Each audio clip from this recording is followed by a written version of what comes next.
మార్కండేయ మహర్షికి నమస్కరిస్తూ, జైమిని మహర్షికి నమస్కరిస్తూ, మనం అమ్మవారి స్వరూపాలు మీకు అందరికీ నమస్కారం.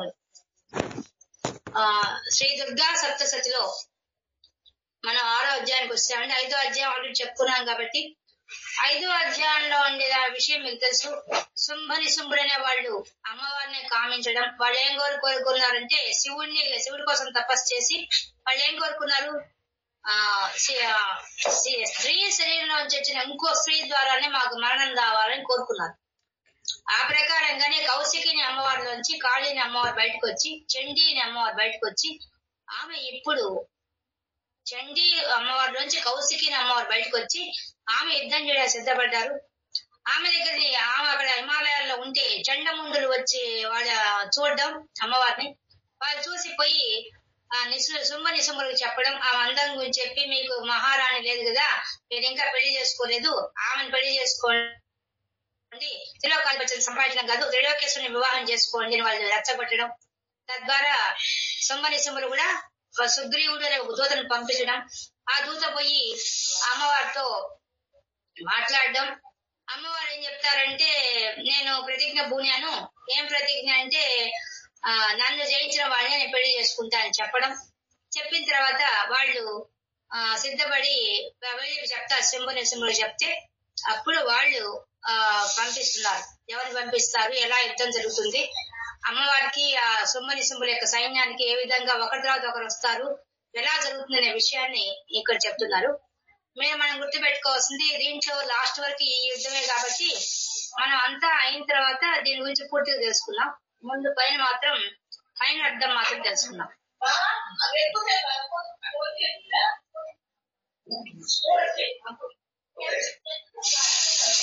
ఇప్పుడు 6వ అధ్యాయం పెట్టినా అండి. 5వ అధ్యాయం వరకు కొన్ని విషయం అది. 6వ అధ్యాయం. శ్రీ దుర్గాయై నమః. 6వ అధ్యాయము ఉత్తర చరిత్రము, ధూమ్రలోచన వధ. మేము ముందే చెప్పాను, ప్రథమ భాగం, మధ్యమ భాగం, ఉత్తర భాగం అని 3 రకాల భాగాలు ఉన్నాయి. ఈ 3వ భాగంలోంచి వచ్చే విషయం ఇక్కడ చెప్తున్నారు. ఇప్పుడు మన దీంట్లో చండముండులతోనూ ధూమ్రలోచన వాటితోనూ ఎట్లా యుద్ధం చేస్తారనే విషయాన్ని మనకి ఇక్కడ ఈ భాగంలో చెప్తున్నారు. 6వ అధ్యాయంలో అర్థమవుతుందండి. కథ అంతా అర్థమైపోయింది. 5వ అధ్యాయం చెప్పే కథ అంతా అర్థమైపోయిందా? సరిగ్గా అర్థం కాలేదా? నేను ఈ రోజు జాయిన్ అయినాను మేడం, కొంచెం తెలియదు 5వ అధ్యాయం. ఇంకా పేజ్ నెంబర్ ఎంత మేడం? 6వ అధ్యాయంది బుక్ కొత్తగా. ధూమ్రలోచన వధ. దీంట్లో ఉండే అంశం ఏంటంటే, ధూమ్రలోచనుడు అనేవాడిని సంహరిస్తున్నారు. వాడు ఎలా వచ్చాడు, యుద్ధానికి ఏ విధంగా వచ్చాడు అనే విషయాన్ని చెప్తున్నారు. మనకు సుగ్రీవుడు అనేవాడిని దూతగా పంపించారు. సుగ్రీవుడికి రామాయణంలో ఉండే సుగ్రీవుడు కాదు, ఇక్కడ ఉండే సుగ్రీవుడు. ఆయన యుద్ధాన్ని రాయబారాన్ని పంపిస్తే ఆయన పోయి అమ్మవారిని అడిగితే అమ్మవారు ఏం చెప్పారు, నేను నన్ను గెలిచిన వాళ్ళనే వివాహం చేసుకుంటాను అమ్మవారు చెప్పారు. దాన్ని తీసుకొచ్చి ఆ విషయాన్ని ఇప్పుడు ధూమ్రులు వచ్చినట్టు శుంభులకు చెప్తాడు. అక్కడి నుంచి కథ మొదలవుతుంది. ఓకేనా? దానికంటే ముందు ధ్యాన శ్లోకం చెప్తున్నారు. ఓం నాగాధీశ్వర విష్టరాం ఫణిపణోత్తమం సోరు రత్నావళీ భాసద్దేహలతాం దివాకర నిభాం నేత్రత్రయోద్భాసితాం మాలా కుంభ కపాల నీరాజకరాం చంద్రార్ధచూడాం పరాం సర్వేజ్ఞేశ్వర భైరవాంక నిలయాం పద్మావతీం చింతయే. ఒక్క నిమిషం.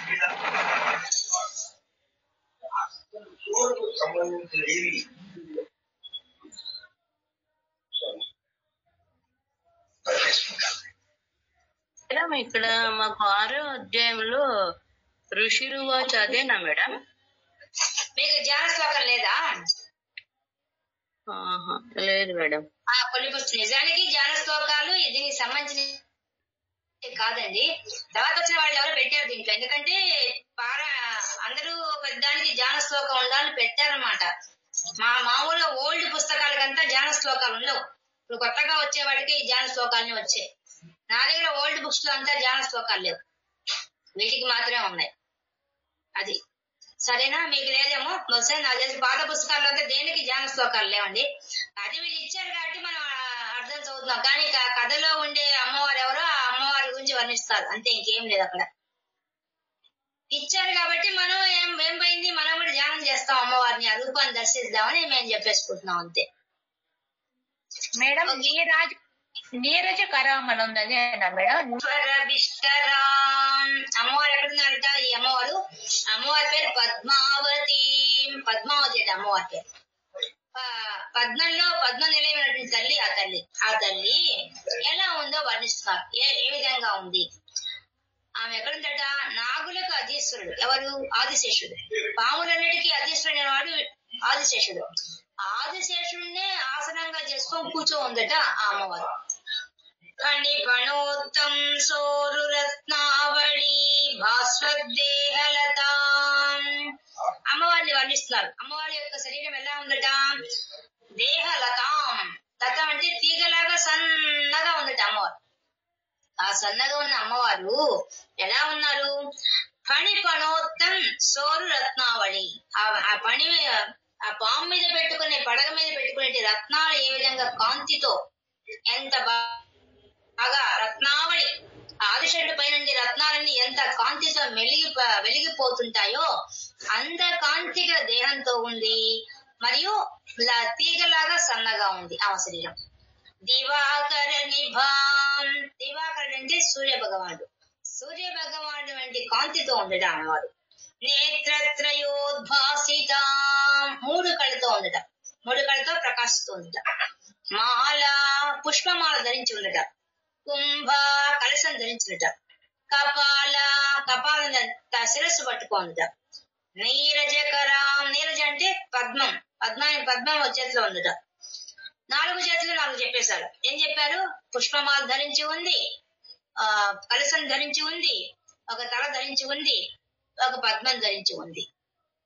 చంద్రార్ధ చూడాంబరాం. చంద్రార్ధ చూడాం, చంద్రుడి యొక్క అర్ధ భాగమైనటువంటి నెలవంక ధరించి ఉన్నారు అమ్మవారు.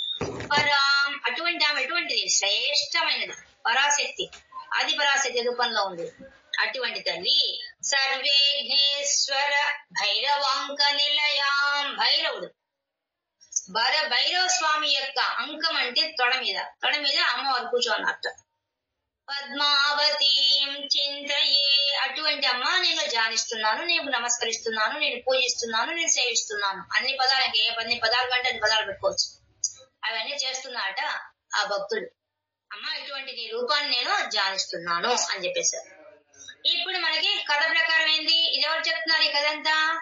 మేధా ఋషి అనే ఆయన సురథ మహారాజుకి సమాధి అనే వైశ్యుడికి చెప్తున్నాడు. ఎందుకు చెప్తున్నాడు? సురథ మహారాజు తన రాజ్యాన్ని కోల్పోయి అడవుల పాలైతే, ఆయన అడవుల పాలైనా కూడా శత్రువులలో ఓడించబడి అడవుల పాలైపోయినాడు. కానీ ఆయన ఆ దుఃఖంలో ఏం చేయాలో అర్థం కాక అటువంటి సమయంలో వెళ్ళి ఆ మేధా ఋషిని సలహా అడుగుతున్నాడు. అలాగే సమాధి కూడా వాళ్ళ ఇంట్లో ఆయన ధనం అంతా తీసేసుకొని భార్య పిల్లకాయలు బయటకు నెట్టేస్తే ఆయన కూడా బాధలో ఉండి ఆయన కూడా వచ్చి ఆ మేధా ఋషిని అడిగి చెప్పించుకుంటున్నారు. అప్పుడు వాళ్ళు ఏం చెప్పారు? మాకు ఇదంతా మాయని తెలుస్తోంది, కానీ ఆ మాయని గెలవలేకపోతున్నాం. కారణం ఏంది? ఈ మాయ యొక్క మూలం ఎవరు అంటే, అప్పుడు ఆ మాయాశక్తి ఎవరు, ఆమె యొక్క రూపం ఏందో, ఆమె ఎలా వచ్చిందో చెప్పంటే అప్పుడు అమ్మవారి కథ చెప్పుకుంటూ వస్తున్నాడు ఆ మేధా ఋషి. కాబట్టి ఇప్పుడు ఋషిర్భువాచ, మేధా ఋషి చెప్తున్నాడు ఏమని? ఇత్యాకర్ణవచో దేవ్యాః సదూతో అమర్షపూరితః సమాచష్ట సమాగమ్య దైత్యరాజాయ ఇస్తరాత్. ఇత్యాకర్ణ. ఈ విధంగా సుగ్రీవుడు వచ్చి చెప్పిన తర్వాత ఆ సుగ్రీవుడు దూతను పంపించారు కదా, ఆ దూత వచ్చి చెప్తున్నాడు. వచ్చో దేవ్యాః, ఆ దేవి ఏం చెప్పిందో, వచ్చో ఆమె ఏం మాట్లాడిందో అనే విషయాన్ని సదూతో అమర్షపూరితః. మర్షం అంటే సంతోషం, అమర్షం అంటే సంతోషం లేదు, కోపంగా, వాడి కోపంగా ఉంది. ఆమె ఎదురించి మాట్లాడిందని చెప్పి ఆ కోపంతో ఊగిపోతూ ఆ శుంభని శుంభుల దగ్గరికి వచ్చి ఆ అమ్మవారి గురించి చెప్తున్నాడు. ఏమని? సమాచష్ట సమాగమ్య దైత్య రాజాయ విస్తరాత్. తను ఏ విధంగా హిమాలయ పర్వతానికి వెళ్ళింది, అక్కడ ఆ అమ్మవారిని చూచింది, ఆమెతో ఏం మాట్లాడింది అంతా పూసగుచ్చినట్టుగా మొత్తం విస్తరంగా చెప్పేశాడు ఆ సుగ్రీవుడు శుంభని శుంభులకి. చెప్పగానే తస్య దూతస్య తద్వాక్యం ఆకర్ణ్యాసురరాట్టతః సక్రోధః ప్రాపః దైత్యానాం అధిపః ధూమ్రలోచనం. అప్పుడు తస్య దూతస్య, ఆ దూత, ఆ సుగ్రీవుడనే వాడు దూత వచ్చి చెప్పిన దానికి తద్వాక్యం, అతని యొక్క మాటలు వినిన తర్వాత ఆకర్ణ్య బాగా విన్నారు ఇద్దరు, శుంభుడు నిజముడు బాగా శ్రద్ధగా విన్నారు, వాడు చెప్పేది ఏటు జట్టు విన్నారు. అనేసి అసురులకు రాక్షసులకు రాజైనటువంటి ఆ రాజు శుంభని శుంభుడు ఇద్దరు విన్నారు. ఇని తతః అప్పుడు చెప్తున్నారు సక్రోధ, వాళ్ళ కోపం వచ్చేసింది. మేము ముల్లోకాలను జయించి ముల్లోకాలను అదుపులో పెట్టుకున్నాం, మమ్మల్ని ఎప్పుడు ఈ అమ్మవారు వచ్చి మేము అడిగితే కాదంటుందా ఈమె అని వాళ్ళకి చాలా కోపం వచ్చేసింది. పైన మాతో యుద్ధం చేయమంటుందా ఈమె అని ఇంకా కోపం వచ్చేసింది. సక్రోధ ప్రాపః, ప్రాప పొంది దైత్యానాం అధిపం, దైత్యానాం రాక్షసుల యొక్క అధిపుడు అంటే సైన్యాధ్యక్షుడు అయినటువంటి ధూమ్రలోచనం, వాడి పేరు ధూమ్రలోచనుడు, పేరు ఎలా ఉన్నాడు ధూమ్రలోచనుడు, అలాంటి వాడిని పిలిచారట. పిలిచి చెప్తున్నారు హే ధూమ్రలోచన అసుతం స్వసైన్య పరివారితః తమానాయ బలాత్ దుష్టాం కేశాకర్షణ విఫలాం. అలా చెప్తున్నారు మాటలు. హే ధూమ్రలోచన, హే సైన్యాధ్యక్షుడా రైటా అని ఆజ్ఞాపిస్తున్నారు. ఏమని ఆజ్ఞాపిస్తున్నారు? తాము వెంటనే బయలుదేరి స్వసైన్య పరివార్త, నీ సైన్యానంతా కూడగట్టుకొని బయలుదేరి తమానాయ బలాత్ దుష్టం, ఆ దుష్ట స్త్రీని ఉంది ఆమె, ఆ దుర్మార్గురాలైన తల్లి, ఆ మన తల్లిని మనకు వచ్చేస్తుంది. వాడటల్లా, వాడు ఇంకా ఘోరంగా అన్నాడు, వాడు రాక్షసుడుగా వాడు. అందుకని వాడేమో ఆ దుష్టురాలు దగ్గర పోయేసేసి ఆమె తల పట్టుకొని కేశాకృష్ణ విఫలం, ఆమె జుట్టు పట్టుకొని లాక్కో తీసుకురాడు అని చెప్పాడు. జుట్టు పట్టుకొని లాక్కొని తీసుకురా, అదే చెప్పాడు సుగ్రీవుడు. ఆ మాట చెప్పాడు అమ్మవారికి, నేను జుట్టు పట్టి లాక్కో తీసుకోపోతాన్నాడు వాడు కూడా. ఇప్పుడు ఇతను కూడా అదే మాట చెప్తున్నాడు, వీడికి కూడా చెప్తున్నాడు, పోయి జుట్టు పట్టుకొని లాక్కోరా అని చెప్పాడు. తత్ పరిత్రాణదః కశ్చిత్ యది ఓత్తిష్టతే పరః స హంతవ్యో అమరో వాపి యక్షో గంధర్వ ఏవ వా. వెళ్ళి తత్ పరిత్రాణదః, ఆమెను రక్షించడానికి కోసం, నువ్వు యుద్ధానికి పోయినప్పుడు, సైన్యంతో యుద్ధానికి పోతావు కదా, పోయినప్పుడు ఆమెను గాని జయించడానికి కోసంగా, ఆమెను రక్షించడానికి కోసంగా, పరిత్రాణ అంటే రక్షించడానికి కోసం ఎవరైనా వస్తారేమో, ఓత్తిష్టతే ఎవరైనా పైకి లేచి వచ్చి నీతో యుద్ధం చేయడానికి వస్తానేమో, వస్తే కశ్చిత్ ఎవడైనా సరే, వాడు ఎటువంటి వాడైనా సరే, వాడు ఎంత హోదా అన్నా ఉండి, వాడు దేవతే కావచ్చు, ఎవడనే కానీ వాడిని ఏం చేస్తారు? సహంతవ్యో అంటే చంపి పారేసేయండి వాడిని.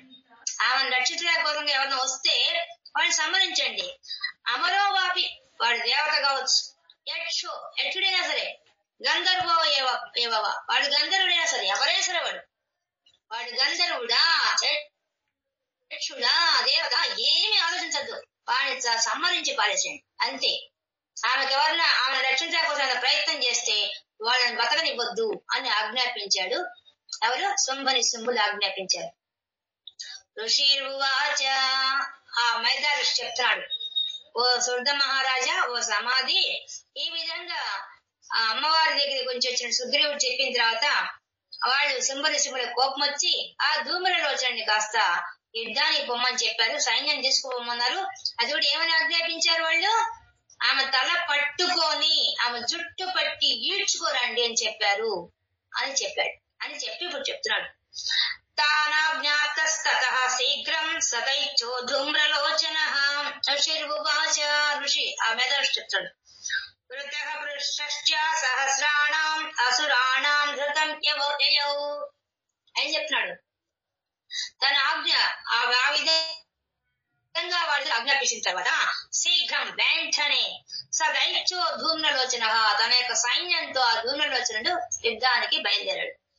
వృతశ్చ సహస్రాణం, షష్ఠి అంటే 60, సహస్రం అంటే 1000.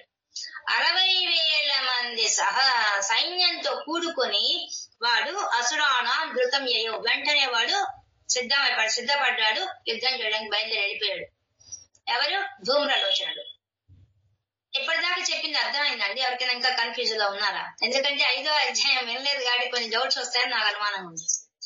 మేడం బాగా అర్థమైంది మేడం. ధూమ్రలోచన్ని పంపించవచ్చు అని 60,000 సైన్యాన్ని పార్వతీదేవి దగ్గరికి.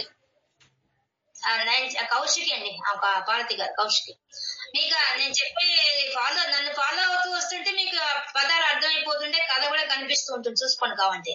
నేను చదివేటప్పుడే మీకు కథ అర్థమైపోతుంది, కథ అర్థమవుతుంది, పదాలు అర్థమవుతాయి, సన్నివేశము కనిపిస్తుంది, చూసుకోండి కావాలంటే. ఇట్లా ఎవరికైనా ఇప్పుడు నన్ను ఫాలో కాలేకపోయారండి? అలాగా చెప్పండి. 5వ అధ్యాయంలో కౌశికి అమ్మవారని చెప్పారు కదండి మేడం. ఇప్పుడు పద్మావతి అమ్మవారు మేడం. మేము ముందే చెప్పాను, ఈ ధ్యాన శ్లోకాలు వీటిలో లేవండి, ఎవరో కల్పించి పెట్టారు. సరే మేడం, సరే మేడం.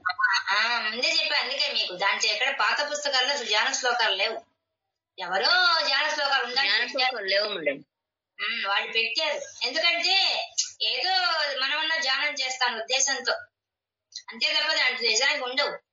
డైరెక్ట్ ఇది కథ కదా, కథలో ఎందుకు ఉంటాయి ధ్యాన శ్లోకాలు? బిగినింగ్ లో ఉంటాయి, తర్వాత ఉండవు. కానీ వాళ్ళు పెట్టారు కాబట్టి మన ధర్మంగా వాళ్ళు పెట్టారు, మనం దాన్ని గౌరవించి మనం చదువుకుంటున్నాం అంతే. ఓకేనా? ఎవరికైనా ఫాలో కాలేకపోతున్నారా?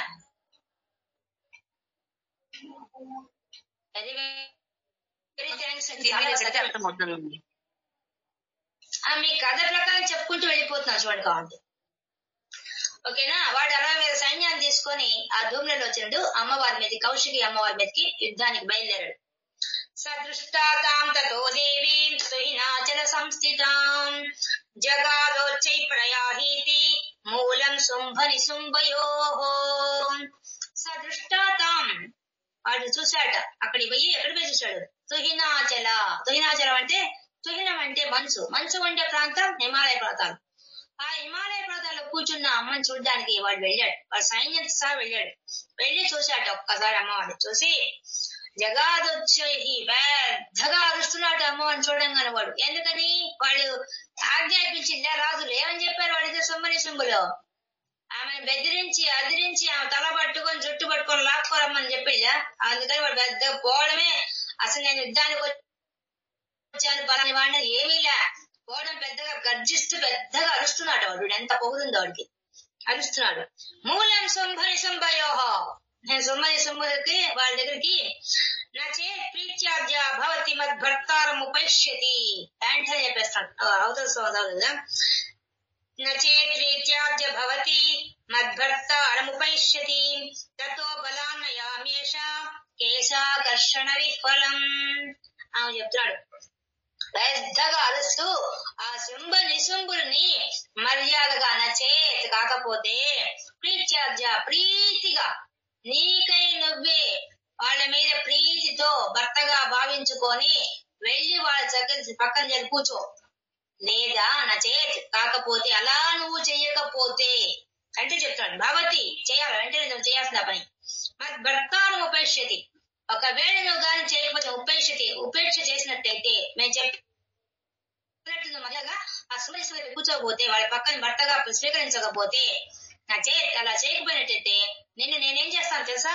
తతో బలాన్యాయమేష కేశాకర్షణ విఫలం, నాకు కోపం వచ్చేస్తుంది. కోపం ఏం చేస్తాను నేను? వెంటనే నా బలాన్నంతా ఉపయోగించేసి కేశాకర్షణని జుట్టు బట్టి లాక్కుని పోతాను నేను అని చెప్తాడు. అంత బెదిరిస్తున్నాడు వాడు. బెదిరించగానే అమ్మవారు చెప్తున్నారు దేవి వాచ, అమ్మవారు మాట్లాడుతున్నారు వాడితో. వాడు ఎంత రఫ్ గా మాట్లాడాడో అమ్మవారు చాకచక్యంగా మాట్లాడతారు చూడండి. మనకు ఈ పుస్తకాల్లో స్తోత్రాల్లో కథలు ఎందుకు పెట్టారంటే మాట్లాడే విధానం కూడా తెలిసిపోతుంది, ఎవరితో ఎలా బిహేవ్ చేయాలో తెలిసిపోతుంది. ఎంత బాగా వాడు ఎంత రఫ్ అండ్ టఫ్ గా మాట్లాడాడు, అమ్మవారు నైస్ గా ఇండైరెక్ట్ గా మాట్లాడతారు. ఎంత తెలివిగా మాట్లాడతారండి. నిజంగా ఈ టాలెంట్ అందరికి ఉండాలండి. ఇది మామూలుగా మాట్లాడుతున్న మట్టిగా వేసేస్తుంది వాడికి. ఎంత తెలివితేటలు చూడండి. ఇది దైత్యేశ్వరే ప్రహితో బల సంవృత బలాన్నయేసి మమేవం తత కిం తే కరోమ్యహం.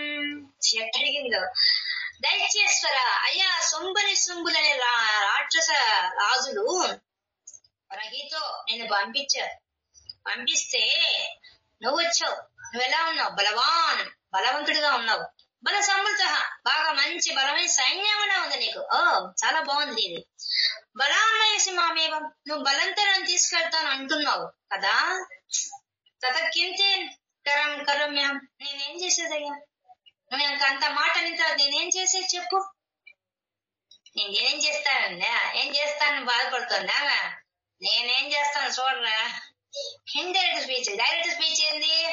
నేనేం చేయగలను, అబలను కదా అని ఒక అర్థం. రెండో అర్థం, నువ్వు చేస్తావు, నేను చేస్తారా. ఇండైరెక్ట్ స్పీచ్ ఇది. వాళ్ళు మాట్లాడతారండి అమ్మవారికి ఉంటాయి. ఎంత భరించండి. తతకింతే కరోమ్య, నేనేం చేయగలను చేస్తా పోరా. రెండు అర్థాలు ఎంత బాగా మాట్లాడుతుండే. నేనేం చేయగలను అని ధీరంగా అడుగుతున్నట్టే ఉంది. అదే టైంలో నిన్నేం చేయాలో చేస్తారా నేను. సో బాగా చెప్తారు. ఆ ఇండైరెక్ట్ స్పీచ్ మాట్లాడే వాళ్ళంటే మాత్రం చాలా గ్రేట్ అండి. అలా ఎవరు మాట్లాడలేదు. మా నాన్నగారు మాట్లాడేవాళ్ళు ఆ విధంగా. ఎవరైనా వస్తే ఒక అర్థంలో చూసుకుంటే మంచిగా చెప్తున్నట్టుంది, ఇంకో అర్థం చూస్తే మట్టిగా చేస్తున్నాడు. భలే కనిపిస్తుంది మా నాన్నగారు మాట్లాడితే. ఆయనకి అంత నాలెడ్జ్ ఉంది. Double meaning. ఒకసారి ఎవరో బంధువులు వచ్చి మా ఇంట్లో పెళ్లి విరుగుడు వచ్చి మా గడపకు బొట్టు పెట్టేసి వెళ్ళిపోయారు. మేము లేవని తాళం వేసినాను. ఆవిడ పక్కన ఎప్పుడో కనిపిస్తే మేము ఇంటికి వచ్చామండి, మీరు లేరు, మీ గడపకు బొట్టు పెట్టి మేము కార్డు అక్కడ పెట్టేసామండి అన్నారు. ఓ అలాగా, ఎవరు పిలిచారో వాళ్ళు వస్తారులేండి పెళ్లికి అనేసాడు. ఎవరు పిలిస్తే వాళ్ళు వస్తారులేండి, గడప పెట్టిపోయి గడప బస్సు. ఎంత బాగా ఆయన చమత్కారంగా చెప్పేశారు. వాళ్ళ మొహం ఎంత అయింది అంటే, నువ్వు గడప పెట్టిపోయా కనీసం ఫోన్ చేసి చెప్పలేదా? కనిపించాను కాబట్టి ఇప్పుడు చెప్తున్నాను నా ఎదురుగా, లేకపోతే అది కూడా చెప్పేవాడి కాదు అని ఎంత బాగా కొట్టాడు. చాచి లంపకాయ కొట్టాడు పడాడు. మేమందరం ఆశ్చర్యంగా మనం మాట్లాడుతుంటే అదొక టాలెంట్. అదనమాట. అట్లా అమ్మవారు నువ్వు చేసేది చెయ్యి, నేను చేసేది చేస్తా పోరానింది. ఋషిరువాచ, వెంటనే ఆ మేధా ఋషి మళ్ళీ చెప్తున్నాడు. ఎందుకు మధ్యలో మేధా ఋషి అలాగా చెప్తున్నారంటే, మేధా ఋషి కదా వాళ్ళ కథ చెప్తున్నాడు. ఇక అమ్మవారి కథ అంతా ఎవరు చెప్తున్నాడు? ఆ సురధ మహారాజుకి ఆ సమాధికి ఈ ఋషి చెప్తున్నాడు అరణ్యంలో. కాబట్టి ఆయన పేరు మధ్యలో చెప్తుంటారు. ఇత్యుక్త సోభ్యదావత్త తాం అసురో ధూమ్రలోచనః ఓంకారేణైవ తం భస్మశ్చార్చాంకారాంబికా తతః. ఏం చేశాడు వాడు? ఇత్యుక్త, ఈ విధంగా వాడు అమ్మవారు మాట్లాడిన తర్వాత వాడికి ఎంత పొగులు చూడండి. వెంటనే అభ్యుద్ధావత్తం, వెంటనే అమ్మవారికి పరిగెత్తుకుని దగ్గర విన్నాడు కొట్టడానికి. ధూమ్రలోచన వెంటనే అసుర ఆ రాక్షసుడు ఆ ధూమ్రలోచనుడు వెంటనే అమ్మవారి మీద పరిగెత్తుకుని పోయాడు. హూంకారైన తవం, వెంటనే అమ్మవారు ఒక హూంకారం చేసింది. వాడిని ఏమి తాకలా, ఏమి ఆయుధం ఉపయోగించలా, హుం అని అంతే, ఇంకేమల్లా ఒక్క అరుపుతోనే వాడు భస్మచ్చ అహంకార. వాడు వెంటనే భస్మం ఒక బూడిద కుప్ప పడ్డాట. ఆకారం ఎట్టొచ్చింది, పై నుంచి కింద బూడిద కుప్ప పడిపోయింది. వాడి శరీరం వెంటనే కాలిపోయి బూడిద కుప్ప ఏర్పడింది, ఒక ఆకారంగా ఏర్పడింది అది. అంబికా తదహ, వెంటనే అమ్మవారు ఆ పని చేశారు. అయిపోయాయి. వాడు ఎంత వేగంగా వచ్చాడో అంత వేగంగా. అందుకనే ఆ ఇండైరెక్ట్ స్పీచ్ లో కొట్టిందండి, నువ్వు చేసేది నువ్వు చేయరా, నేను చేసేది చేస్తాను నీకు అని చెప్పింది. ఎంత తెలివిగా చెప్పిందండి. కాబట్టి భస్మశ్చాంకారంబిక అమ్మవారిని భస్మరాశి చేసి పరిస్థితి. అత క్రుద్ధం మహాసైన్యం అసురాణం తదంబిక వవర్ష సాయకైస్తేష్ణై తథా శక్తి పరస్వధై. అప్పుడేం జరిగింది? అత క్రుద్ధం, వెంటనే వాళ్ళ కోపం వచ్చేసింది. ఎవరికి? మహాసైన్యం, వాడి యొక్క సైన్యం 60,000 సైన్యం ఉంది. వాడు ఒక్కడు నాయకుడుగా వచ్చాడు, నాయకుడు చచ్చాడు, సైన్యాధ్యక్షుడు చచ్చిపోయాడు. సైన్యం అంతా అట్టే ఉందిగా. వాళ్ళ వెంటనే కోపం వచ్చేసి తదాంబిక అమ్మవారికి కోపం వచ్చేసి వవర్ష, పెద్ద వర్షం లాగా సాయకై బాణాలంతా కురిపిస్తున్నారు. అది కూడా బాణాలు అయితే తీక్షణంగా ఉన్నాయట, చాలా కూసుగా ఉన్నాయి. అటువంటి బాణాలని వాళ్ళు ఒక వర్షం కురిపించినట్టు కురిపించారు. అంత 60,000 సైన్యం ఒక్కసారి కురిపిస్తే శక్తి పరస్వదై, కొంతమంది శక్తిని ఒక ఆయుధాన్ని, కొంతమంది గొడ్డళ్లను అన్ని అమ్మవారి మీదకి విసిరేస్తున్నారు. తతో దూతస్య దక్కోపాత్ కృత్వా నాదం సుభైరవం పపాతాసుర సేనాయాం సింహో దివ్యాస్వాహనః.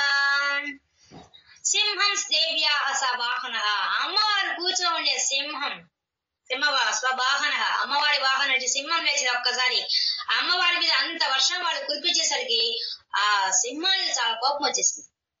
ఏందిరా నా మీద కూర్చోండి, మా అమ్మవారి మీదకి మీరంతా బాణాలు వర్షం కురిపిస్తారా, సూదాలు వర్షం కురిపిస్తారా, శరాలు వేస్తారా అని లేచి అదొక్కసారి తతో దూతస్కట వెంటనే తన జూడు విదిలిచినట్టు ఒక్కసారి తలంతా విదిలిచి పరిచింది. పెద్దగా చెప్తుంది, కోపాత్కృత్వ కోపంతో పెద్దగా అది నాదం భైరవం పెద్దగా గర్జిస్తూ లేచేసింది ఆ సింహం. ఒక్కసారిగా అమ్మవారు మీరంత వర్షం కూర్చునేసరికి తట్టుకోలేక అమ్మవారు కూర్చోండి ఆ సింహం ఒక్కసారి జూలు విదిలిచేసరికి అమ్మవారు దానిపైన దిగేసింది. అంతే ఆ సింహం చలివైపోయింది ఒక్కసారి. పపాత అసదానికి సంబంధించిన కోసం వెంటనే దూకు వచ్చేసింది. వచ్చేసి సింహో దేవ్య స్వవాహన, అమ్మవారి యొక్క వాహనం ఏంటి ఆ సింహము ఎగ్గిరి ఒక్కసారి తల విదిలించి జూలు విదిలించుకొని పెద్దగా గర్జిస్తూ ఓండ్రబెడుతూ వచ్చేసింది. కాంస్యకర ప్రహారేణ దైత్యానాస్యేన చాపరాన్ ఆక్రమ్య చాద అరేణాన్యాన్ స జగాన మహాసురాన్. ఏం చేసింది, కాంస్యత్ కొంతమందినేమో కర ప్రహారణ పంజా వేసి కొట్టి పీకి చంపేస్తోంది.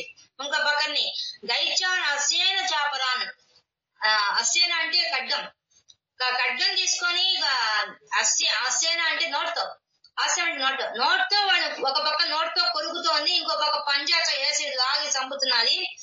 ఆక్రమ్య అదరం అంటే కింది పెదవి పెద్ద నాలుక చాపేసి వాడిని లాగేసి తింటోంది. స జగాన మహాసురాన్, జగాన సంబంధించేసింది అందరి అసురాన్ రాక్షసుని కూడా చల్లా తదగా లాగి తినేస్తోంది, ఒక పక్క చంపేస్తోంది. రెండు పనులు ఒకేసారి చేస్తోంది ఆ సింహం. చూడండి ఆ సింహం ఎంత భయంకరంగా కనిపిస్తుందో. మనం చూస్తున్నాం సింహాన్ని, చూడకుండా ఉన్నారు ఎవరన్నా? ఎంత పెద్దగా లేచింది, అమ్మవారి పైన కూర్చోండి. అప్పుడు జూలు విదిలించగానే అమ్మవారు దిగేశారు. వెంటనే ఏం చేసింది, పెద్దగా గర్జిస్తూ వాళ్ళందరూ తెలిపోయి వేసి పంజా వేసి కొట్టి లాగుతోంది, నోటితో కొరుకుతోంది, తింటోంది, అన్ని విన్యాసాలు చేస్తోంది ఆ సింహం. బెంగళూరు ఎవరో మ్యూట్ చేయాలి. కాబట్టి ఆ విధంగా మన సింహాన్ని మనం ఇలా చూస్తే మనకు పుణ్యం అండి. సింహం చేసే యుద్ధాన్ని ఎవరైతే చూస్తారో వాళ్ళకి చాలా పుణ్యం. అంత నిజంగా అండి దుర్గా సప్తశతి వినడానికి గాని, దాన్ని చదవడానికి గాని, దాని కథను ఊహించుకోవడానికి కానీ, కథ ఊహిస్తేనే ఫలితం. మీరు చదివేటప్పుడు ఊరికి పారాయణ అందరూ చేస్తుంటారు, చదివేటప్పుడు మీకు ఆ దృశ్యం కనిపించాలి. ఆ సింహం జూలు విధించడం, కళ్ళు పెద్ద వచ్చేసి రావడం, అది పంచా వేసి కొట్టడం, అది నోట్తో కొరకడం, మా నాలుక బయటికి రావడం అంతా మనకు కనిపించాలి. నరసింహమూర్తికి నరసింహస్వామి మీద ఆ దృశ్యం కనిపించాలి. మనకు కనిపిస్తే దానికి మనకు పుణ్యం వస్తుంది. అందుకే చదవమంటే అందరు చదివేస్తారు. నేను పారాయణ చేయండి అంటే 13 అధ్యాయాలు పారాయణ చేస్తారు. నిజమైన పారాయణ అంటే ఈ దృశ్యం నీకు కనిపిస్తూ చదవాలి, అప్పుడు నీకు చదివినట్టు లెక్క, పారాయణ లెక్క అది. ఇప్పుడు మీకు దృశ్యం కనిపిస్తుంటే అందరికి అక్కడ కనిపించకుండా ఉందండి నేను చెప్పేదాంట్లో, అక్కడ కనిపించకుండా ఉన్న దృశ్యం. సింహం కనిపించలేదు ఎవరికైనా? అక్కడ కనిపించకపోతే చెప్పండి దయించి, మళ్ళీ చెప్తాను. చక్కగా కనిపించింది మేడం, బాగా కనిపించింది. ఓకే, కాబట్టి అది వచ్చి ఏం చేస్తోంది, నేను పేరు తిప్పేశాను. 17 కేశాబ్చిత్ పాటయామాస నకై కోష్టాని కేసరి తథా తల ప్రహారేణ శిరాంసి కృతవాన్ ప్రదత్. అది ఏం చేస్తోంది, కేశాంచిత్ కొంతమంది ఏం చేస్తోంది, పాటయామాస నకై కోష్టాని, కొంతమంది పొట్ట చీల్చేస్తుంది. కోష్టం అంటే జగల కోసం పొట్టను కోసేస్తుంది మన రాక్షసుని. తథా తల ప్రహారేణ వేసి తన తలకాయ వేసి కొడుతోంది. శ్రీరాంసి కృతవాన్ ప్రదక్, కొంతమంది తలకాయలు పట్టి లాగేస్తోంది, కొంతమంది తలకాయలు లాగేస్తోంది, కొంతమంది తింటోంది, కొంతమంది ఏమో కొలుకుతోంది, కొంతమంది మింగేస్తోంది, కొంతమంది తన యొక్క తలతోనే తాటించి కొడుతోంది. ఎన్ని రకాలుగా చేస్తా, తలే ఒక ఆయుధం లాగా పనిచేసుకుంటోంది. తల అన్ని రకాలుగా పనిచేస్తుంది ఆమె. దానికి విచ్ఛిన్న బాహు శిరస కృతస్తేన తథా పరే పవౌ చరుదిరంగోష్టాదన్యేషాం ధృతకేసర. ధృతకేసర అంటే జూలు విదిలిచి ఎగిరి దుక్కుతోంది, ఎదిరించి ఏం చేస్తోంది, విచ్ఛిన్న బాహు కొంతమంది చేతులు కట్ చేసి పరిస్థితి, లాగిపారిన చేతి వచ్చేసింది. ఇంకా శిరస కొంతమంది తలకాయ తీసి అవతల పారేస్తుంది. కృతాస్థిన తథాపరే ఈ విధంగా పోతూ పోతూ అందరినీ నడుస్తూనే అందరినీ లాగి పారేస్తుంది. పవోచ రుధిరం తాగుతోంది, రుధిరం రక్తం తాగుతోంది. కోష్టాదన్యేషాం ధృతకేసర కోష్ట అంటే పొట్టలు చీల్చి ఆ రక్తం తాగుతోందట. అది పోయి ఆ రక్తాన్ని గుట్ట తాగేస్తోంది ఆ సింహం. చూడండి ఎంత భయంకరంగా ఉంది ఆ సింహం. అలా చేస్తోంది. క్షణేన తద్బలం సర్వం క్షయం నీతం మహాత్మన తేన కేసరినాదేవ్య వాహనేన అతి కోపిన చాలా కోపంతో అమ్మవారి మీదకి అంత బాణాలు వేసి వాళ్ళు అన్ని వేసేసరికి తట్టుకోలేక ఆ సింహమే విజృంభించి యుద్ధం చేస్తోంది. అమ్మవారు యుద్ధం చేయడంలా సింహం యుద్ధం చేస్తోంది. మనం అండర్లైన్ చేసుకున్న విషయం అది. వేసింది ఎవరి మీదకి? అమ్మవారి మీదకి. కానీ అమ్మవారి యుద్ధానికి వచ్చారా? చాలా యుద్ధం చేస్తోంది ఎవరు? సింహం చేస్తోంది. ఇంతమందితో ఎంతమందితో? 60,000 మందితో.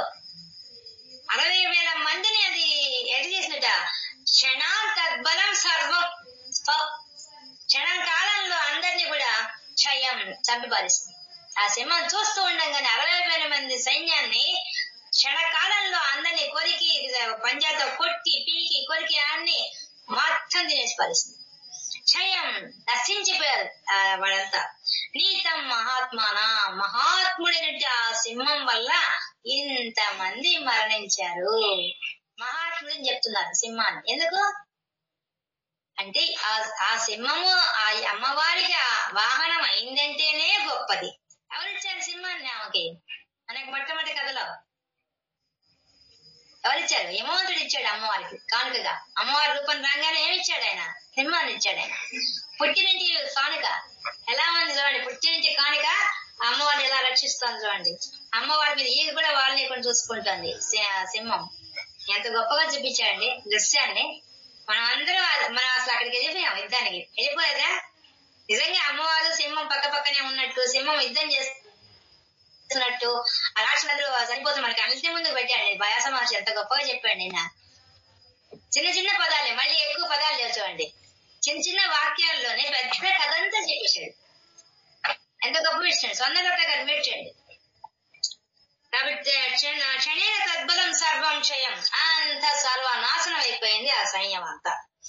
మహాత్మన తేన కేసరిన దేవియ వాహనేనాతి కోపిన చాలా కోపంతో అది విజృంభించి చేసిన యుద్ధంలో అందరూ మరణించారు. శ్రుత్వామసురం దేవ్యా నిహతం ధూమ్రలోచనం బలం చైతం కృష్ణం దేవి కేసరినా తతః. వెంటనే వీళ్ళ సైన్యంలో కొంతమంది పోయేసి వాడు చెప్పేశారు, సుమ్మరిసుములకు చెప్పేశారు. ఏమని చెప్పారు? శ్రుత్వ విన్నారు. ఆ రాక్షసు సుమ్మరిసుములు వింటున్నారు. తమ సురం దేవ్య అసురం దేవ ఆ దేవి ఆ అమ్మవారు నిహతం ధూమ్రలోచనం ఆ ధూమ్రలోచన రాక్షసుని సంహరించింది. అమ్మవారేమో బూడిద చేసి పారేసింది. బలం చైతం తన యొక్క 60,000 సైన్యం మాత్రం కృష్ణం ఎవరు చేశారంటే దేవి కేసరినా తతః దేవి యొక్క వాహనమైనటువంటి ఆ కేసరి ఆ సింహం చేసింది ఆ పని. సింహమేమో సైన్యాన్ని చంపింది, అమ్మవారేమో ధూమ్రలోచన సంహరించేసింది. ఈ విధంగా జరిగిందయ్యా అని ఆ సుమ్మలకు పోయి ఎవరో పోయి చెప్పేశారు. చెప్పంగానే చుకోప అంటే కోపం వచ్చేసింది. చుకోప దైత్యాధిపతి శుంభ ప్రస్ఫురితాధర ఆజ్ఞాపయామాస తౌ చండముండౌ మహాసురౌ. వెంటనే వాళ్ళిద్దరికి అమిత కోపం వచ్చేసింది. మా సైన్యము మా సేనా నాయకుడు మరణించారని కోపం వచ్చేసింది. చుకోప వెంటనే కోపంతో దైత్యాధిపతి శుంభ ప్రస్ఫురితాధర అంటే శుంభుడికి చాలా కోపం వచ్చి వాడు కదా రాజు. వాడి కోపం వచ్చేసి పళ్ళు పట్టపట్టకట ఉరుకుతున్నాడు. వాడి కింది పెదవి అంతా వణికిపోతుంది. అదరం అంతా ప్రస్ఫుత కదులుతో వణికిపోతుంది. అంటే అంత కోపం వచ్చింది. ఆజ్ఞాపయామాసతౌ వెంటనే ఇద్దరు పిలిచాడు. చండముండవు మహాసురవు చండు ముండు అనేటువంటి ఇద్దరు పెద్ద రాక్షసులని వెంటనే నా దగ్గరికి రమ్మన్నాడు. వాళ్ళు వచ్చారు. వాళ్ళతో చెప్తాడు, హే చండ హే ముండ బలైర్ బహుభిః పరివార్తౌ తత్ర గచ్చత గత్వాచ సా మా సమానీయతాం లఘు. ఆర్డరేస్తున్నాడు శుంభుడు. ఏమని? హే చండ హే ముండ లే అదండి ఇద్దరికి. ఎంత పెద్దగా నేను వాళ్ళలాగా అరవలేనండి, నేను మామూలుగా చెప్తున్నాను మీకు. వాడు ఎంత పెద్దగా గర్జించుంటాడు చూడు. ఏ ముండా ఏ చెండా అని పిలిచాడు. ఎంత పెద్దగా పిలిచాడు. అప్పటికి పిలిచి బలైర్ బహుభిః చాలా సైన్యాన్ని తీసుకోపోండి, పరివార్తౌ మీ చుట్టూ చాలా పెద్ద సైన్యాన్ని తీసుకోపోండి, తత్ర గచ్చత అక్కడికి వెళ్ళండి, గత్వాచస వెంటనే వెళ్ళి తీసుకురండి. సమానీతం లఘు లఘు వెంటనే శీఘ్రంగా వెళ్ళండి, శీఘ్రంగా పని చేసుకురండి, పొడి పొడి అని పెద్దగా కేకలు పెట్టేశాడు. కేశాశ్వ ఆకృష్య బద్భావ యది వా సంశయో యుధి తదా శేషా యుధై సర్వైర్ అసురైర్ వినిహన్యతాం. వాళ్ళని ఏం చేయాలట వాడు చెప్పేస్తున్నాడు. ఏమని? కేశేశ్వ ఆమె జుట్టు పట్టుకొని రండి, లేదా ఆకృష్య పట్టుకొని రండి, లేదా బద్వా లేదా బంధించి తీసుకురండి. యది వా సంశయో యుధి ఒకవేళ నీకేదైనా సంశయంగా ఉంటే, ఒకవేళ డౌట్ గా ఉంటే, ఏం డౌట్? ఆమెతో యుద్ధం చేయలేమేమో, మనం ఓడిపోతామేమో అని మీకు అనుమానం వచ్చింది ఒక యుద్ధంలో, అప్పుడు ఏం చేస్తారు? తదా శేషాయుధై సర్వైశ్రై సురై వినిహన్యతాం. వెంటనే మీరేం చేస్తారు? తదా శేష అశేషంగా మీ దగ్గర అందరు ఇంతమంది జనం పోతారు కదా, అందమంత ఆయుధాలు ఉంటాయి కదా, అన్ని ఆయుధాలు ఒక్కసారి ఉపయోగించేసేసి ఆ సర్వ అసురులు రాక్షసులంతా కలిసేసి ఆమె చంపి పారేసేయండి. జుట్టు పట్టుకుని రాలేకపోవడం సాధ్యం కాకపోతే ఆమె చంపి పారేసేయండి. తర్వాత తస్యాం హతాయాం దుష్టాయాం సింహే చ వినిపాతితే శీఘ్రమా మా గమ్యతాం బద్ధ్వా గృహీత్వా తమదాంబికాం. ఓం తస్యాం హతాయాం ఆమెను చంపేసండి ఫస్ట్. దుష్టాయాం సింహే చ వినిపాతితే వెంటనే ఆ సింహాన్ని చంపేసండి. వాడికి ఎక్కడ కోపం వచ్చింది? వారి సైన్యం అంతా సింహం చంపేసింది. సింహాన్ని చంపేసేయండి, ఆమెను చంపేసేయండి, తీసుకొచ్చేయండి. శీఘ్రమా గమ్యతాం బద్వా బంధించి తీసుకురండి. చంపేసినా కూడా ఆ చనిపోయిన శరీరాలు కూడా బంధించి తీసుకురండి.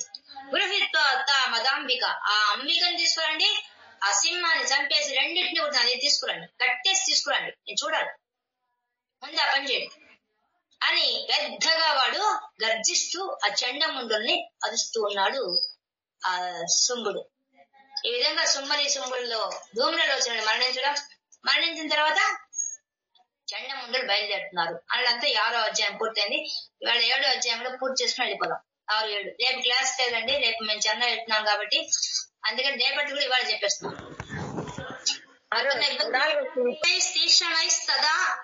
విసర్గ పెట్టుకోవచ్చు, లేకపోతే సాయకై తీక్షణైస్తదా శక్తి పరస్వదై. Okay madam. ఈ మధ్య రికార్డ్ చేసి పెడతానండి, అప్పుడు చూసుకోండి, టైం అయిపోతుంది మనకి. ఇప్పటికే 11 అయింది. సావర్ణికే మన్వంతరే దేవీ మాహాత్మ్యే శుంభని శుంభసేనాని ధూమ్రలోచన వధో నామ 6వ అధ్యాయ. 6వ అధ్యాయం పూర్తయిపోయింది. 7వ అధ్యాయంలో అడుగు పెట్టినాం. 7వ అధ్యాయం చండముండులు యుద్ధానికి పొమ్మన్నాడు. చండముండులు యుద్ధానికి పోయారు. అక్కడ ఏం జరిగింది, ఎలా యుద్ధం జరిగింది, చండముండులు ఎలా చచ్చారు అనే విషయాన్ని నేను చెప్తున్నాడు. చండముండుల వధ 7వ అధ్యాయంలో చండముండుల సంహారం. ముందు ధ్యాన శ్లోకం.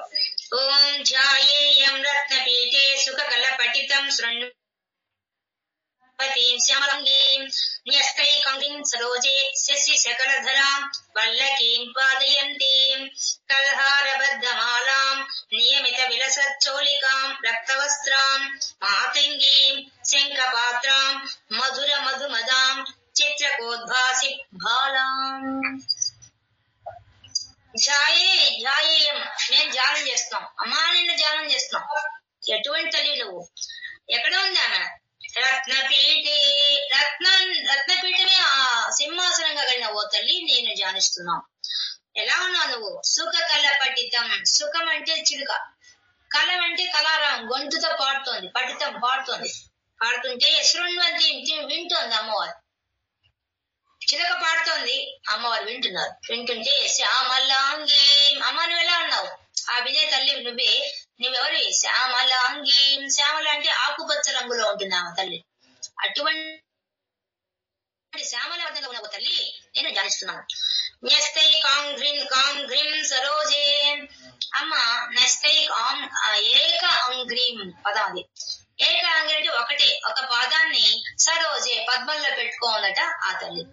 శశి శకలధరాం. శశి అంటే చంద్రుడు, శకలం అంటే అర్ధచంద్రుడు, చంద్రవంక ధరించి ఉందట. వల్లకి అంటే వీణ. వీణని వాదయంతి వాయిస్తోంది, వీణను వాయిస్తుంది. కల్హారబద్ధ మాలాం కలువ పూలతో చేసిన మాలను ధరించి ఉంది. నియమిత విలస చోళికాం. చోళికాం అంటే రవిక, జాకెట్. చేసుకోనుంట. ఎలా ఉన్నట్టు అది నియమంగా ఉంది అంటే చాలా చాలా అందంగా ఉంది ఒక అర్థము, అందం కాదు అక్కడ అర్థం.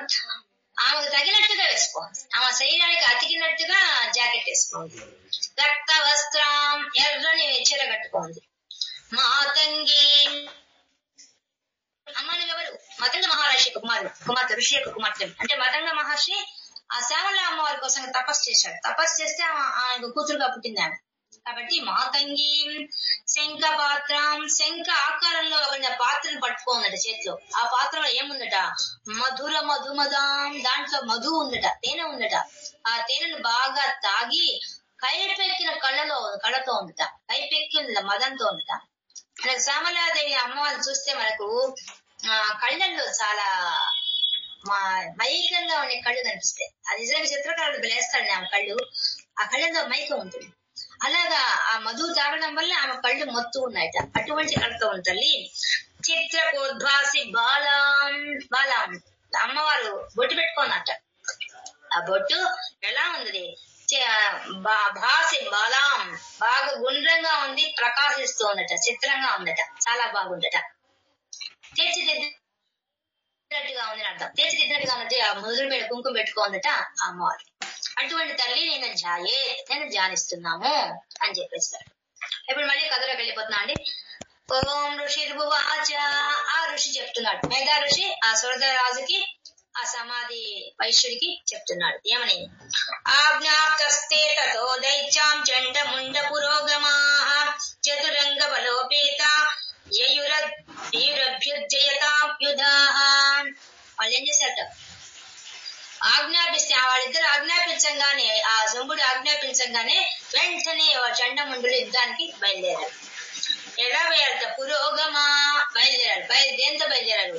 చతురంగ బలోపేత, చతురంగ బలాలతో పోయారు. అంటే రాజ గజ తురగ పదాది సైన్యంతో, మొత్తం సైన్యం వాళ్ళు చెప్పాడు కదా, చాలా ఎక్కువ సైన్యం తీసుకోపోని చెప్పాడు కదా, అందువల్ల ఎక్కువ సైన్యం తీసుకోబోతున్నారు.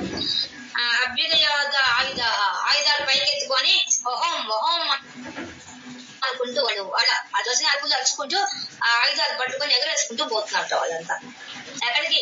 యుద్ధానికి. దదృశుస్తే తతో దేవీం ఏషద్దాసాం వ్యవస్థితాం సింహస్యోపరి శైలేంద్ర శృంగే మహతి కాంచనే. అమ్మవారు ఎలా ఉన్నట్ట? వాళ్ళు వెంటనే పోయి వాళ్ళు ఎంత అదృష్టం ఉందో చూడండి, రాక్షసుగా పుట్టిన అమ్మవారు చూశారు. వ్యాస మహర్షి ఎంత గొప్పవాడంటే మనకు ఆ దృశ్యాన్ని ఆయన చూపిస్తున్నాడు. ఆ రోజులో ఆ కాలంలో రాక్షసులు చూశారు, కానీ మనకు చదువుతూ మనం చూస్తున్నాం, మనం గుర్తుపెట్టుకోవాల్సినది. వ్యాస మహర్షి ఎందుకు అంత బాగా ఖచ్చితంగా ఏం ఆభరణాలు పెట్టుకుంది, ఎలా ఉంది అంత వర్ణిస్తున్నాడు అంటే మనం ఆ దృశ్యాన్ని చూసినంత మాత్రం మనకు ఫలితం ఉంది. అందుకే దుర్గా సత్యం అంత పవర్ఫుల్, ఎందుకంటే కథలోనే పవర్ఫుల్ వస్తుంది. ఎంత గొప్ప విషయం అండి. మన కథ చదువుతుంటే ఏముంది, సింపుల్ గా వాళ్ళ కథ. నీ కథ వెనక ఎంత గొప్ప రహస్యం ఉందో, మంత్ర రహస్యం ఉంది, ఆ దృశ్య రహస్యం ఉంది, ఆ అమ్మవారి రూపాన్ని దర్శించే భాగ్యం ఉంది. ఎన్ని ఫలితాలను చూపించారు. చాలా గొప్ప దుర్గా, సామాన్యమైనది కాదు ఇది వినాలంటే ఎంతో పుణ్యం ఉండాలి, చెప్పాలంటే ఎంతకన్నా పుణ్యం ఉండాలి. దదృశుస్తే తతో దేవి, వాళ్ళంతా అమ్మవారిని పోయి చూశారట. ఆ చండముండులు వాళ్ళ సైన్యం చూసరికి ఎలా ఉంది? ఏషద్దాసాం నవ్వుతూ అందట. వాళ్ళు చూడగానే ఒక్క నవ్వు నవ్వింది. హేరా అయిపోయిందా, ఒకరంతా క్లోజ్ అయిపోయారు, మళ్ళీ ఇంకో గ్యాంగ్ వచ్చిందా అని ఆమె నవ్వుతూ చూస్తుంది. చిరునవ్వులు నవ్విస్తూ కూర్చోందట. ఎక్కడ? సింహాశ్చోపరి, సింహం మీద హాయిగా కూర్చోండి, ఆసనంగా చేసుకొని కూర్చోందట. ఎక్కడ? శైలేంద్ర శృంగి మహతి కాంచనే, బంగారు వాళ్ళతో మెరిసిపోతున్నటువంటి ఆ హిమాలయ పర్వతం మీద సింహం మీద కూర్చొని హాయిగా ఉండట హిమాలయ పర్వతాల్లో. తే దృష్ట్వాం తాం సముదాతుముద్యమం చక్రుద్యతా ఆకృష్ట చాపసీధరాస్తదాన్యే తత్సమీపగా. వాళ్ళు అంటే సమీపగా దగ్గరికి వెళ్ళిపోయారట. అమ్మవారి దగ్గరికి వెళ్ళిపోయి తే దృష్టాంతం చూసేసి ఒక్కసారి ఉద్యమించి మహాయుద్ధం చేసేవాళ్ళలాగా అందరూ ఆమె చుట్టూ పోయి నిలబడ్డారట, చక్రవర్య నిలబడ్డారు. ఆకృష్ట వెంటనే వాళ్ళు ఏం చేశారు? చాపం ధనుసు తీసుకున్నారు, అసి కత్తి తీసుకున్నారు, అన్నే చాలా ఆయుధాలు తీసుకొని ఆమె మీద యుద్ధానికి సమీపంగా చాలా దగ్గరగా యుద్ధం చేయడానికి పోయారు. పొంగని తత కోపం చకారోచ్చై అంబికా తానరీన్ ప్రతి కోపేన సాస్య వదనం మషి వర్ణమభూత్తదా. వెంటనే అమ్మవారు ఆమెకు కోపం వచ్చేసింది. నా మీదకే ఇంతమంది ఒక్కసారిగా ఇన్ని ఆయుధాలు తీసుకొని ఏం భయం లేకుండా వస్తారా, విజృంభించేస్తారా మీరు అని ఒక్కసారి చూసింది. చూసి కోపేన చాస్య వదనం, వెంటనే ఒక నవ్వుతూ చూస్తోంది. కానీ ఆ వదనంలో ఉన్నట్టు కోపం వచ్చేసింది. కోపం వచ్చి మషీవన్ కోపేన చాస్య, కోపంతో నవ్వు కోపంగా ఉంది. కోపం చూస్తూ మషీవర్ణం అభూతదా, వెంటనే ఒక మసి ఉండే నల్లటి మసి ఏ విధంగా ఉంటుందో ఆ రంగులో ఆ మొహంలోంచి ఒక రూపం వస్తుంది. భృకుటి కుటిలాస్తాస్య లలాట పలకాధృతం కాళీ కరాల వదన వినిష్క్రాంతాసి పాసిని. వెంటనే భృకుటి ముడిచింది, రెండు భృకుటిని ఇట్లా ముడత వేసింది. ముడత వేయంగానే రెండు కనుబొమ్మలు వచ్చి ముడబడంగానే దాంట్లో నుంచి ఆ మసిగా ఉండే అమ్మవారు బయటకు వచ్చారు. నల్లటి ఆకారంతో ఒక అమ్మవారు బయటకు వచ్చారు. భృకుటి కుటిలాస్తాస్తా, రెండు కనుబొమ్మలు ముడవేయంగానే దాంట్లో లలాటంలోంచి పాదృతం పుట్టుకొచ్చింది. ఆమె ఎవరు? కాళీ, ఆమె పేరు కాళీ. కళాల వదన, భయంకరమైన రూపం ముఖంతో ఉంది. వినిష్క్రాంత అసిపాసిని, ఆమె రావడం ఎలా వస్తోంది? ఒక చేతిలో ఖడ్గం, ఒక చేతిలో పాశం పట్టుకొని బయటికి వచ్చి ఇంకా విచిత్ర కట్వాంగధర నరమాలా విభూషణ ద్వీపి చర్మ పరిధాన శుష్క మాంసాతి భైరవ. ఆమె ఎలా ఉందట? విచిత్ర కట్వాంగధర, కట్వాంగం అనే ఒక ఆయుధం ధరించిందట. అది ఎలా ఉంటుందంటే మంచం కోళ్ళలాగా ఉంటుంది. పాతకాలం మంచం కోళ్ళలాగా ఉండే ఒక ఆయుధాన్ని పట్టుకొని ఒక ఖడ్గం, ఒక చేతిలో కట్టం, ఒక కత్తి, ఒక చేతిలో పాశం, ఒక చేతిలో ఒక కట్వాంగం పట్టుకొని వచ్చింది. నరమాల విభూషణ, కపాలమాల యొక్క మాల వేసుకోండి. కపాలతో ఉండే ఒక మాల వేసుకో, అన్ని తలకాయలు ఉండే ఒక మాల వేసుకోండి. ద్వీపి చర్మ పరిధాన, పులి చర్మం కట్టుకోండిట. శుష్క మాంసాతి భైరవ, శుష్క మాంసం, ఆ మాంసం లేకుండా అంత స్కెలిటన్ లాగా ఉంది శరీరము. ముఖమేమో చాలా భయంకరంగా ఉంది. భయంకర రూపంతో ఉంది ఆమె. అటువంటి ఆమె బయటకు వచ్చేసింది చేతిలో ఆయుధాలు ధరించి. అతి విస్తార వదన దిక్వా లలనద్వేషణ నయన నాదా పూరిదిన్ముఖ. అతి విస్తార వదన, పెద్ద ముఖంతో, ఆ ముఖంలో కూడా దిక్వా నాలుక వచ్చి లలన భీషణ కదులుతోందట. ఆ నాలిక కదులుతోందట. కదలడం ఎలా ఉంది? భయంకర నాలిక బయటకు చాపి ఆ నాలిక కదులుతోంది. భయంకరంగా ఉంది ఆ దృశ్యం చూస్తే. ఆ నాలిక బయట పెట్టుకోంది, కపాలమాల ధరించింది, కట్వాంగం పట్టుకోంది, కత్తి పట్టుకోంది, పాశం పట్టుకోంది. ఆయన చూడటానికి నల్లగా ఉంది, అస్థిపంజరంలాగా మాంసం లేని శరీరంతో ఉంది. ఎంత ఊహించుకోండి. అంటే కాళీ అమ్మవారు అట్లే అంటారు. ఆమెను చెప్తున్నారు. పులి చర్మం కట్టుకోంది. అటువంటి ఆమెను చూశారు. నిమగ్న రక్త నయన, లోతైన కళ్ళతో చింతనిప్పుల్లాగా రక్తం రక్తనయన కళ్ళున్నాయట. చింతనిప్పుల్లాగా ఉన్నట. ఆ నిప్పులు కురుస్తూ ఉన్నాయట ఆ కళ్ళలోంచి. అట్లా ఉన్నాయట కళ్ళు. నాదపూర్త దిన్ముఖ, నాలుగు దిక్కులు ఎందు వ్యాపించే రకంగా నాదపూర్త పెడబొబ్బలు పెడుతోందట. రావడం పెడబొబ్బలు పెట్టుకుంటూ వచ్చేసింది ఆ కాళీ అమ్మవారు. భయంకర రూపంతో ఉంది, భయంకరంగా నాలుగు దాచుంది, భయంకరంగా కేకలు పెడుతోంది, పెడబొబ్బలు పెడుతోంది. సావేగనాభిపతిత ఘాతయంతి మహాసురాన్ సైన్యే తత్త సురారీణాం అభక్షయత తద్బలం. వెంటనే ఏం చేసింది? వేగన, చాలా వేగంగా పరిగెత్తి బయటకు వచ్చి ఆ మృకుట్లోంచి బయటకు వచ్చిన ఆమె ఒక్కసారి వేగంగా విజృంభించి యుద్ధరంగంలోకి దూకింది. చూడండి, ఆ చండి కౌశికి అమ్మవారు యుద్ధం చేయడంలా. మొట్టమొదటి ఎవరు యుద్ధం చేశారు? సింహం చేసింది. ఇప్పుడు ఆమెలోంచి ఇంకో అమ్మవారు యుద్ధం చేస్తున్నారు. ఎంత గొప్ప విషయం చూడండి. అసలే వాళ్ళు కోరుకున్న కోరిక ఏంది? సింహుడు స్త్రీ శరీరం నుంచి వచ్చిన ఇంకో స్త్రీ శరీరం ద్వారానే మేము మరణించాలని కోరుకున్నారు వాళ్ళు. వాళ్ళు అడిగింది ఒక్కరినే. ఈమె ఎంతమంది సృష్టిస్తాం చూడండి. తనలో తానే పార్వతి అమ్మవారి నుంచి వచ్చింది బయటికి, నల్లని రూపంలో బయటకు వచ్చింది. మళ్ళీ ఈ నుంచి ఇంకో నల్ల రూపం బయటకు వస్తుంది. ఎంత భయంకరంగా ఉంది పైన రూపం.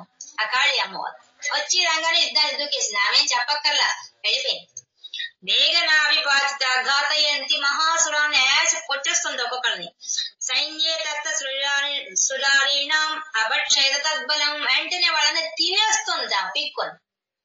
నాలుక చాపున్నది, ఆ నాలుక ద్వారా అందరినీ తినేస్తోంది. తద్బలం, ఆ బలం అంతా తినేస్తోంది. పాష్ని గ్రహాంకుశ గ్రాహి యోధ ఘంటా సమన్వితాన్ సమాదైక హస్తేన ముఖే చిక్షేప వారణాన్. ఆ యుద్ధ రంగంలోకి పోయి ఆమె ఏం చేస్తోంది చెప్తున్నారు. ఎంత భయంకరంగా ఉంది చూడండి ఆమె యుద్ధం చేసేది. పార్షే అంటే పక్క ఒక ఏనుగు ఉందట. ఏనుగు మీద అంకుశం పట్టుకొని ఒక యోధుడు కూర్చో ఉన్నట. వాడి పక్కన సైన్యం అంతా ఉందట. ఇంతమంది ఒక్కసారి పోతున్నారు. పోయి ఎంతమంది అని చెప్పలా, లెక్కలేనంతమంది పోతున్నారు ఆ ఏనుగు చుట్టూ. ఏనుగు మీద కూర్చున్న యోధుడిని, ఏనుగు చుట్టుపక్కల ఉండే జనాన్ని అందరినీ ముఖ్య చిక్షేప ముగ్గురు బనానాలు వేసుకున్నట్టు నోట్లో వేసుకున్నట. అట్లా తీసి వేసుకున్నట్టుగా అంతమందిని ఒక్క చేత్తో పట్టేసి నోట్లో వేసుకున్నట. ఎట్లా చెప్పారు దృశ్యం అంత భయంకరంగా ఉండండి. పాష్ని పక్కన ఉండే అంకుశం పట్టుకున్నవాడు, గ్రాహి యోధుడైన వాడు అంకుశం పట్టుకున్నాడు. గంట సమన్వితం, గంట పెట్టుకొని ఏనుగు ఉన్నది. సమాదైక హస్తేన ఒక చేత్తో మాత్రమే ఆమె ఏమంతా ఉపయోగించాల, ఒకే ఒక చేత్తో ముఖే చిక్షేప ముఖంలో వేసేసుకుంది అన్ని. ఆ ఏనుగు చుట్టూ జనము, ఏనుగు పైన వాడు అందరినీ కలిపి ఒక్కసారి నోట్లో వేసుకుంటే అయిపోయారు. ఒక్క దెబ్బకి అయిపోయారు అందరూ. తదైవ యోద్ధం త్వరగై రథం సారథినా సహా నిక్షిప్య వక్త్రే దశనైశ్చర్వయంతత్యతి భైరవం. ఏం చేసి చూడండి. తదైవ యోధం ఇంకా ఘోరంగా చెప్తున్నారు. త్వరగై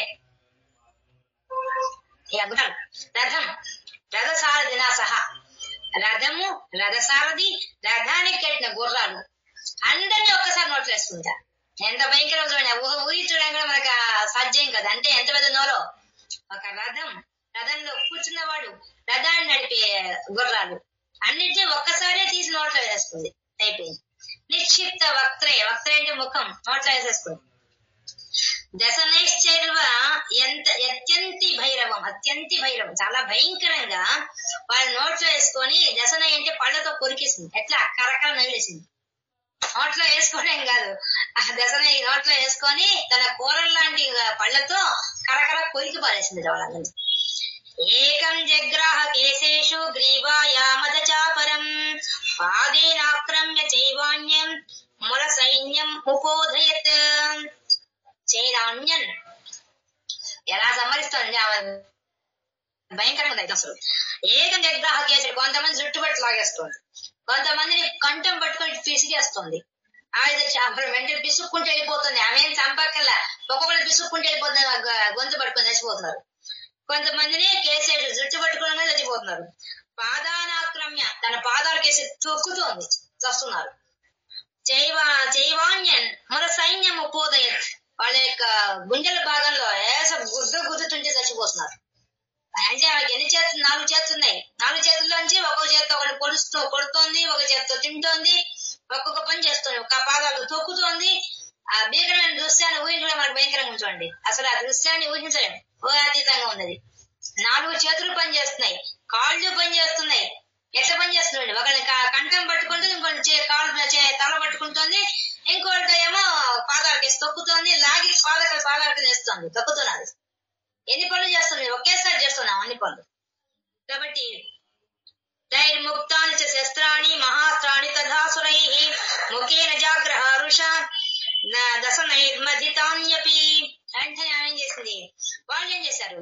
తైర్ముక్తాని చ శస్త్రాణి, వాళ్ళందరూ ఒక్కసారిగా ఆ మీదకి శస్త్రాలు మహాస్త్రాన్ని అసురై ఆ రాక్షసులంతా కూడా ఆ మీదకి అనేక రకాల ఆయుధాలు వేశారట. అనేక మంది మంత్రాలు చదివి అస్త్రాలు వేస్తున్నారట. అస్త్రాలు శస్త్రాలు 2 వేస్తున్నారు. ఒక పక్క మంత్రాలు చదువుతూ వేసే ఆయుధాలు వేస్తున్నారు, ఆ చేతుల్లో ఉండే ఆయుధాలు విసిరేస్తున్నారు, అన్ని చేస్తున్నారు. వేస్తుంటే అక్కడ ముఖ్యమైన జాగ్రహ రుష దశ నిర్మదితాన్యపి. వెంటనే కోపం వచ్చింది. జాగ్రహ రుష రోషం వచ్చేసింది. నన్నే నా మీద నీ వేస్తారా మీరని చెప్పేసి వెంటనే ఏం చేసింది? ముఖాన జగ్రహ వెంటనే నోట్లో వేసేసుకునేవాడు. వేసేసుకొని దశనైర్మదితాన్యపి అదంతా చేసి నవి పారేసింది. వాళ్ళని ఎవరైతే బాణాలు వేస్తున్నారో, ఎవరైతే ఆయుధాలు వేస్తున్నారో వాళ్ళని కరకర కొరికి పారేసింది. బలీనాం తద్బలం సర్వం అసురాణాం దురాత్మనాం మమర్దాభక్షయాశ్చాన్యన్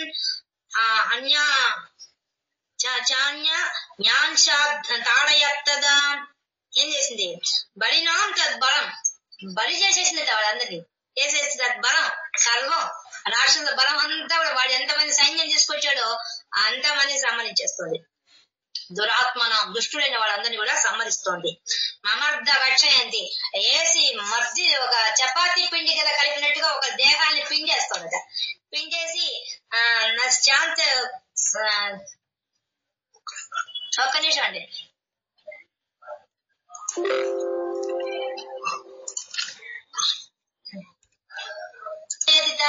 కొంతమందిలో వేసి కొట్టుకుంటూ పోతుంది, ఒకళ్ళని కొట్టుకుంటూ పోతుంది, పోతూ పోతూ కొట్టేస్తోంది.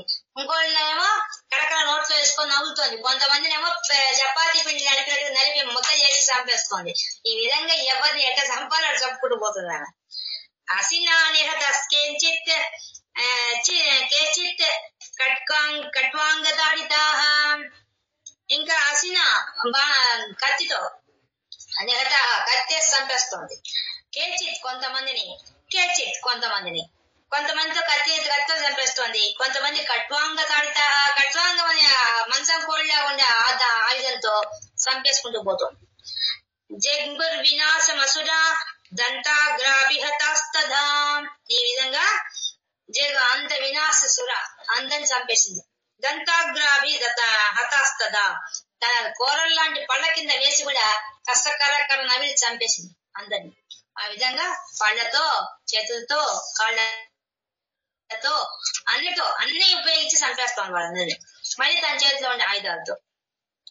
క్షణేన తద్బలం సర్వమసురాణాం నిపాతితం దృష్ట్వా చండోభిరుద్రావ తాం కాళీమతి భీషణాం. ఒక్కసారి ఆ చంద్రుడు చూశాడు, ఏంది నా సైన్యం అంతా, క్షణేన తద్బలం తన బలమంతా నశించిపోతుంటే, సర్వం అసురాణం నిపాతితం నా సైన్యం అంతా నశించిపోతుంది, చచ్చిపోతున్నారని చెప్పేసి దృష్ట్వా చూచి చండు వెంటనే వాడికి చాలా కోపం వచ్చి తాం కాళీమతి భీషణం, ఆ కాళీదేవి మీదకి భీషణంగా చాలా కోపంతో పైకి వెళ్ళాడు ఆమెను చంపాలనేసి. శరవర్షైర్ మహాభీమైర్ భీమాక్షీం తాం మహాసురః చాదయామాస చక్రైశ్చ ముండశ్చిత్తై సహస్రశః. ఇంకా శరవర్షై వాడు బాణాల వర్షం కురిపించేశాడు అమ్మమ్మకి. అలాగా ఇలా మహాభీం భయంకరంగా వేశాడు. భీమాక్షి ఆమె భయంకరంగా కడుతూ ఉంటే ఆమె మీదకి అన్ని బాణాలు వేశాడు. తాం మహాసుర ఆ మహాసురుడైనటువంటి ఆ చంద్రుడు వేశాడు. చాదయామాస చక్రైశ్చ ముండశ్చిత్తై సహస్రశః. అంటే చంద్రుడు చూశాడు, వాడు కూడా ముందుకు వచ్చాడు. వాడు కూడా ఏం చేశాడు, వాడు చక్రైశ్చ చక్రం ఆకారంలో ఉండే ఆయుధాలను తీసుకొచ్చి ఆమె మీదకి క్షిప్రై సహస్రశ వేల కొద్ది చక్రాలను ఆమె మీదకి విసిరేశాడు ఒక్కసారిగా. వాడేమో శరవర్షం బాణాల వర్షం కురిపించాడు, వీడేమో చక్రం లాంటి ఆయుధాలని ఆమె మీదకి విసిరేస్తున్నాడు. అది కూడా ఎట్లా, వేల కొద్ది ఒక్కసారి ఒక్క ఊపికే వేల చక్రాలు వేస్తున్నాడు. తాని చక్రే అనేకాని విషమానం తన్ముఖం బహుర్యథార్థ బింబాని సుబాహూని గణోదరం.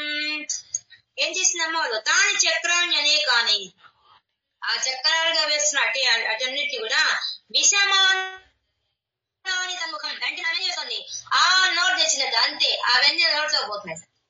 అవి అడ్డుకోవడం కానీ వాటి కన్నిటిలో ఏం చేయలేదు, నోట్ తెచ్చినట్టు అంతే, పెద్దగా విపులంగా పెద్ద చేసింట ముఖాన్ని నోటిని అంతే, అన్ని నోట్లో పోతున్నాయట ఆ చక్రాలన్నీ.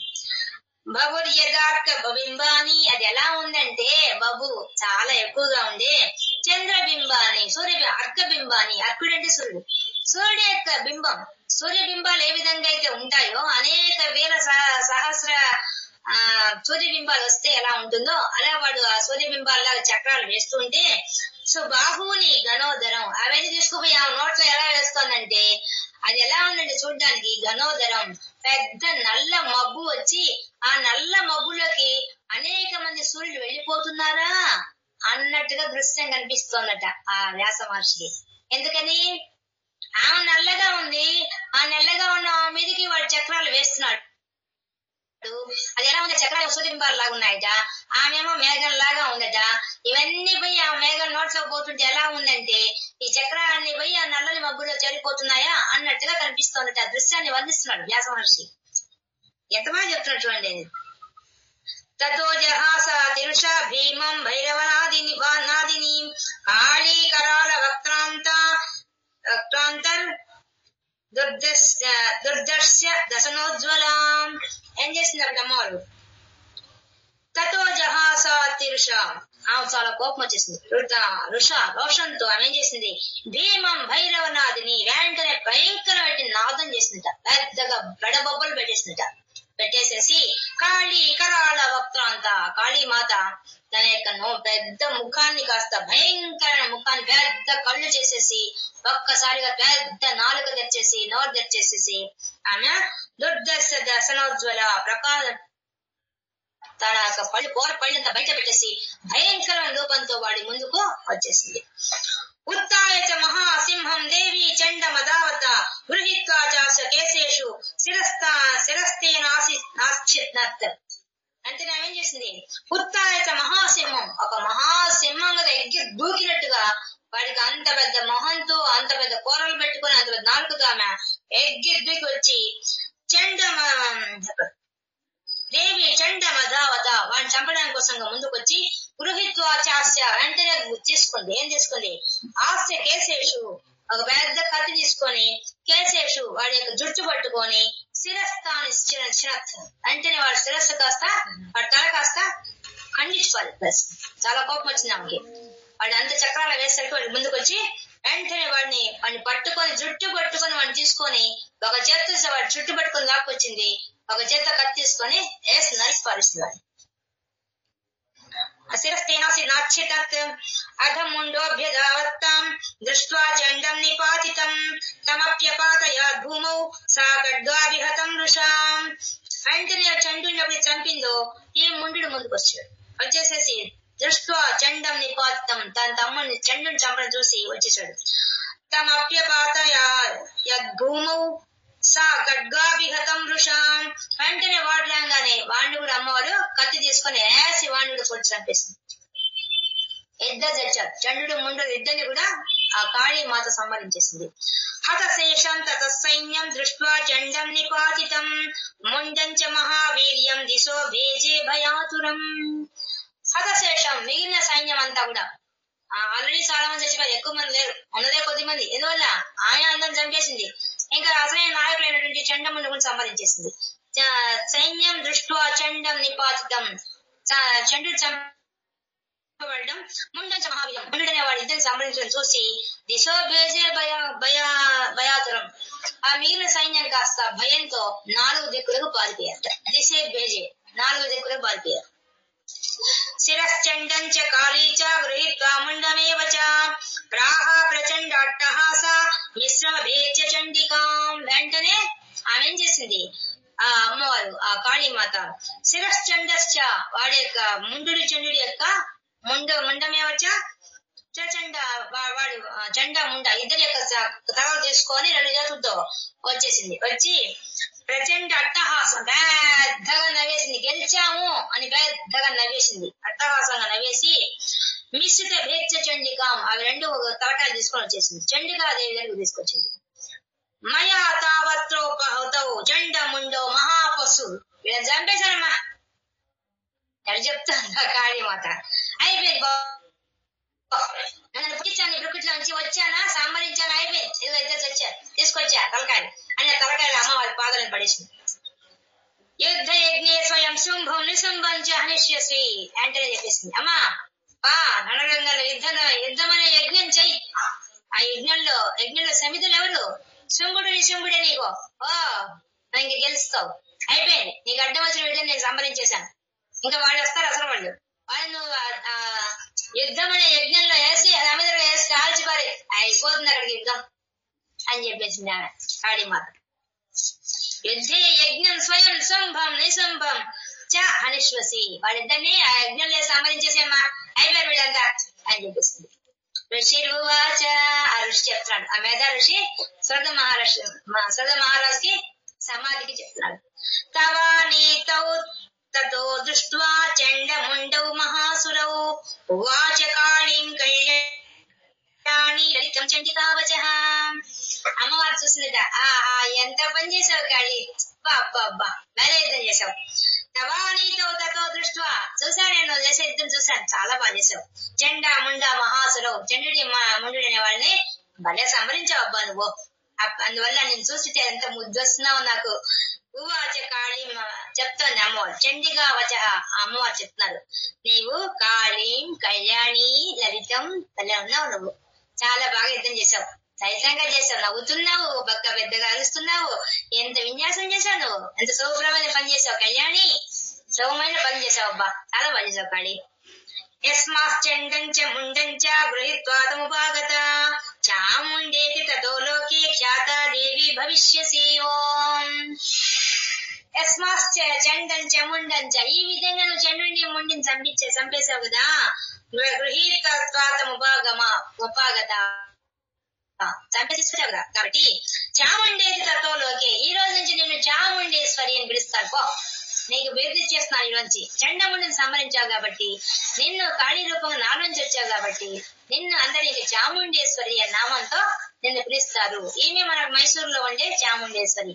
అక్కడే మహిషాసురుడు వచ్చింది, అక్కడ జరిగిన యుద్ధమేమో హిమాలయాలో జరిగింది, కానీ ఉండేది మాత్రం ఆమె మహత్యం అక్కడ కూడా ఉంది. చాముండేతి తతో లోకే ఖ్యాత దేవి భవిష్యసి, ఇక భవిష్యత్తులో నీ పేరు ఏమొస్తుంది, చాముండా అనే పేరుతో నీ ఖ్యాతి పొందుతో, కీర్తి పొందుతావు పో, చాలా బాగా చేసావు తల్లి, శబాష్, ఇలాగుండాలి, ఇలాగ చేయాలి అందరూ పర్ఫెక్ట్ గా పని అని చాలా బాగా మెచ్చుకుంది ఆ చండీదేవి అమ్మవారిని. ఈ విధంగా మనం 7వ అధ్యాయం కూడా ఈరోజు పూర్తి చేసుకున్నాం. ఇది శ్రీ మార్కండేయ పురాణే సావర్ణికే మన్వంతరే దేవీ మహాత్మ్యే చండముండవధో నామ 7మోऽధ్యాయః.